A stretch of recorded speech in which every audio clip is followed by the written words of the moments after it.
One Kawan TV1.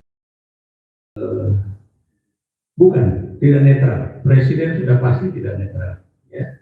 Dan beliau juga itu memang tampaknya ya itu menggunakan tangan ya khususnya Polri ya, dalam menggerakkan apa istilahnya. Kalau dilihat dinasti politik Jokowi cuma ini 5 orang yang terlibat. Maksudnya 5 orang terlibat itu Joko Widodo, dan ini untuk pertama kalinya saya sebut Ibu Iriana. Sebuah negara itu demokratis. Termasuk Profesor Henry Bayu menyebutkan bahwa Bismillahirrahmanirrahim. Assalamualaikum warahmatullahi wabarakatuh. Saya mengajak kita semua yang hadir di sini bersyukur kehadirat Allah Subhanahu wa taala Tuhan Yang Maha Esa, karena ini pertemuan yang sangat indah, di mana hadir di sini ada profesor yang pendukung Jokowi,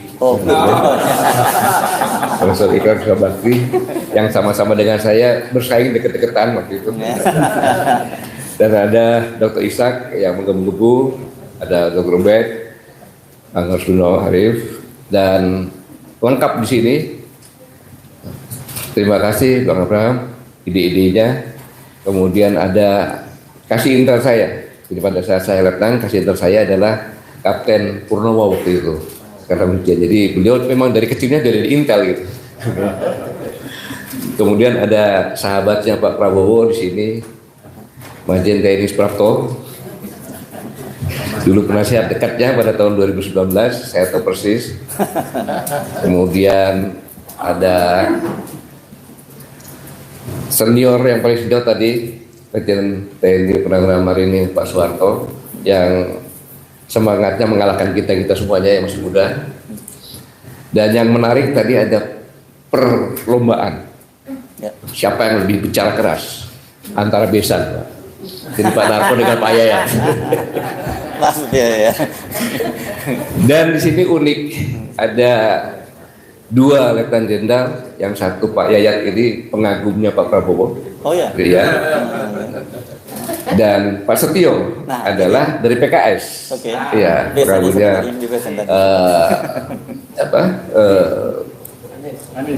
Amin. Pak Anies Baswedan dan Caimin. Kemudian ada Mayor Jenderal TNI Purnawirawan Puryanto di pihak Pak Ganjar. Ya. Beliau adalah dari Perindo atau Perindo Jawa Tengah. Kemudian ada Letnan Jenderal yang netral, Letnan Jenderal TNI Safril. Dan banyak lagi, khususnya adik-adik kembarannya Gibran kan? Yang satunya jalannya bengkok-bengkok, yang ini lurus tegak lurus gitu. Cuma judul ini perlu dikoreksi seperti Pak Arto bilang ya, dari yang tadi. Tapi sebelum itu saya katakan, adik-adik kita ini kalau saya bertanya sama adik-adik, saya bilang, kamu mau jadi apa kalau udah lulus? Cari kerjaan susah gitu. Sangat susah. Saking susahnya seorang presiden pun nyari kerjaan untuk anaknya. Susah cari kerjaan. Loh, ini dari mereka yang bicara itu. Kami mau kemana katanya?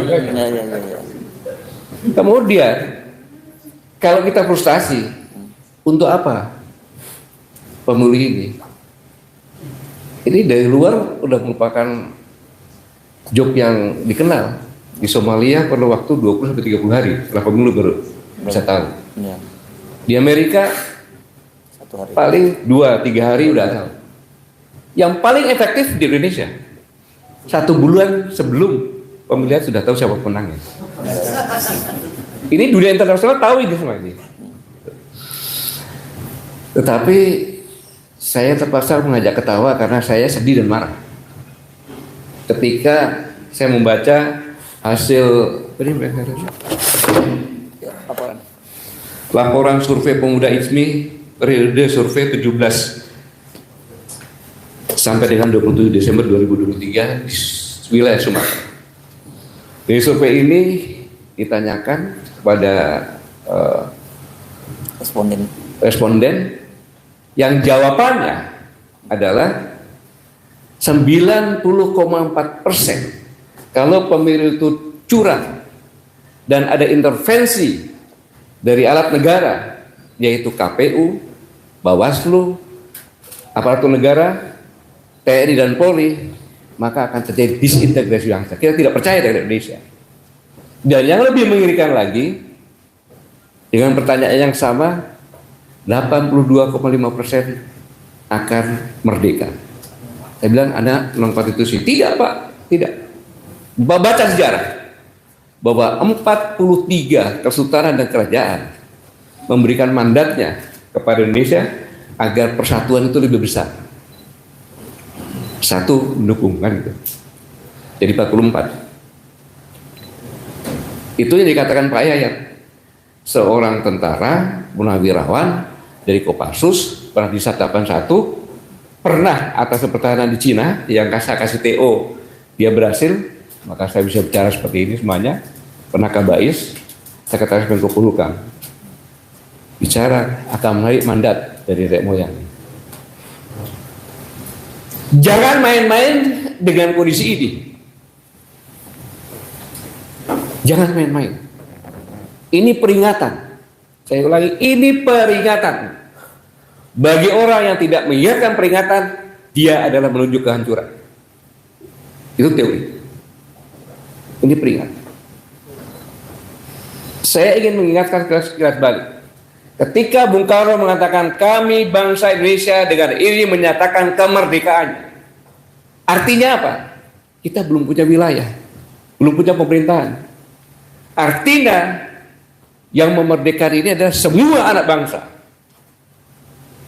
Dan ini bukan hasil hadiah.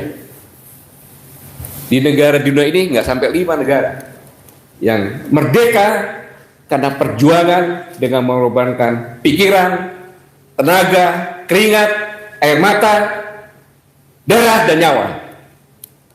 Dan perjalanan bukan cuma 1-2 hari, 200 tahun lebih, dari Sabang sampai Merauke. Semua keturunan-keturunan melakukan perjuangan. Apa artinya?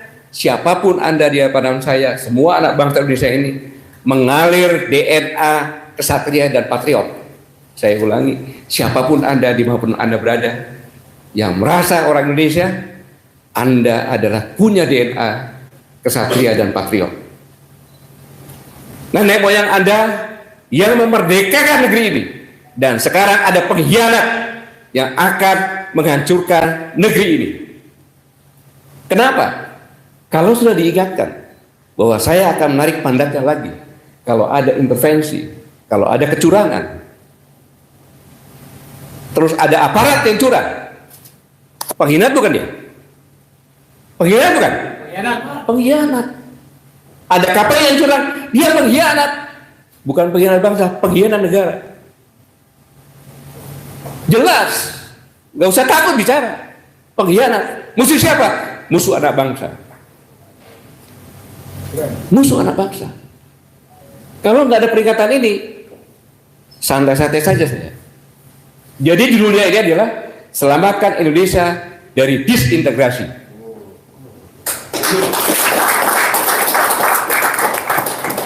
Jelas, saya tidak sudah menjelaskan.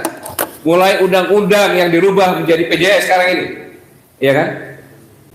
60% kurang lebih. Apa artinya? Sudah dipersiapkan sejak awal. Sedikit saya buka. Profesor tadi menyampaikan bahwa ada 5. Saya bilang, kenapa ibu-ibu? Setelah saya browsing ternyata dari bocor arus mengatakan, iya, sejak Januari sudah mengatakan bahwa nanti dukung Prabowo Gibran. Sejak Januari. Dan saya tanya keliling-keliling, ada tim saya mengikuti keliling begitu di Riau, Aceh saya kirim orang, kemudian saya kirim lagi ke sana, bocor arus sudah merayap. Mereka, saya tidak rela bahwa negara ini hanya akan dimiliki oleh 5 dalam satu keluarga itu. Itu yang menjawabkan di Sumatera itu akan menarik mandat. Jadi saya ulangi bahwa siapapun yang ikut cawe-cawe, tidak adil, dan intervensi, siapapun juga dia adalah pengkhianat bangsa. Dan saya minta seluruh rakyat Indonesia sebagai pemilik negeri ini jangan takut. Siapapun juga. Dia contohnya Babinsa, pakai baju Babinsa, bajunya toh Babinsa. Kalau dia ikut cawe-cawe, berarti dia pengkhianat dalamnya. Kapolsek seterusnya sampai ke atas. TNI seterusnya sampai ke atas. Kepala desa, camat terusnya ke atas. Kalau ikut cawe-cawe, memaksa,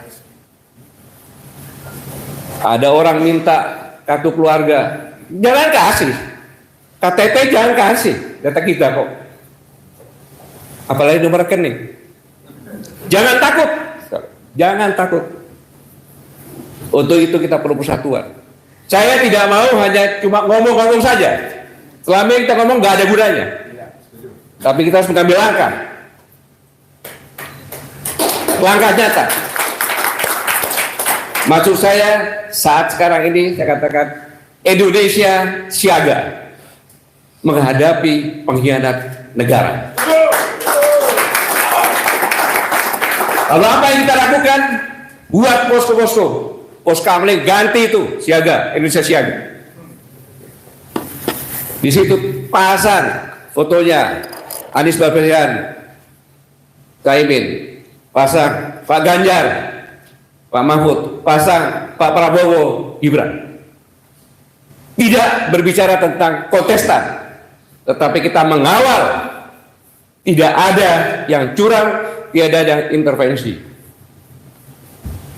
Saya harap bagi yang mendengar ini segera bentuk, segera bersatu di tingkat desa, kecamatan, kabupaten, provinsi, ajak semuanya.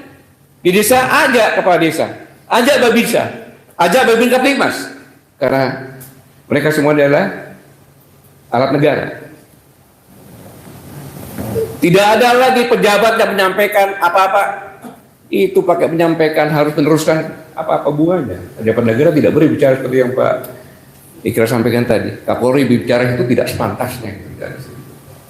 Karena apa? Seorang Kapolri bicara di ruang publik itu adalah perintah. Dan perintahnya tidak jelas, multitafsir bagi anak buahnya. Ini yang berbahaya.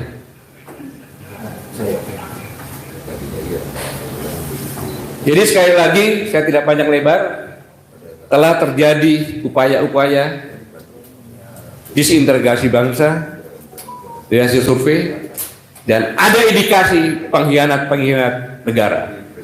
Maka harus kita lawan semuanya. Jangan takut.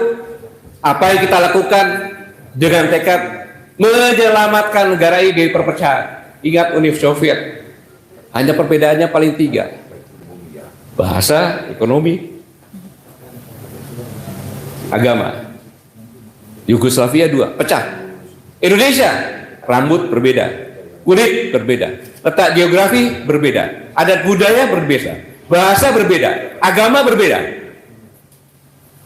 Kondisi ekonomi apalagi? Kalau kita tidak bangkit, kita pecah. Kita pecah. Jadi, saudara-saudara sekalian, sebagai penutup, semoga Allah Subhanahu wa Ta'ala, Tuhan Yang Maha Esa, membimbing kita semuanya untuk sama-sama berjuang mengawal negara ini agar jangan sampai pecah dengan mendirikan posko-posko Indonesia siaga. Saat inilah mulai Indonesia siaga untuk bangkit bersama-sama menjaga negara ini agar jangan menjadi terpecah belah.